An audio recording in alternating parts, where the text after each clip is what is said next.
সবুজে ভরা শান্ত একটি জঙ্গল। জঙ্গলের মাঝখানে ছিল একটি বড় পুরনো আম গাছ।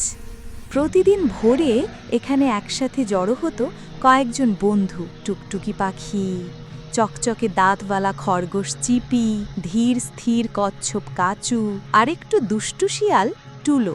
একদিন সকালে টুকটুকি পাখি চিৎকার করে বলল, বন্ধুরা, আজ আমি আকাশে উঁচুতে উড়ে দেখলাম আমাদের জঙ্গল পাশের নদীর পানি কমে গেছে। যদি পানি না থাকে তাহলে তো বনের অনেক প্রাণী কষ্টে পড়বে। কচ্ছপ কাচু ধীরে ধীরে বলল। পানি কমছে মানে কোথাও বাধা আছে, চল দেখে আসি। সবাই একসাথে নদীর দিকে রওনা হলো।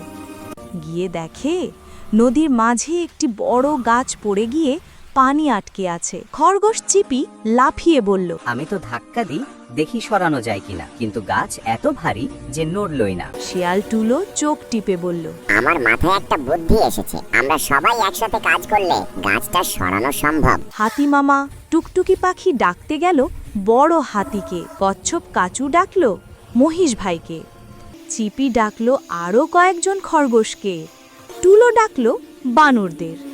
সবাই মিলেই 1, 2, 3 বলে গাছটি ঠেলে উঠালো।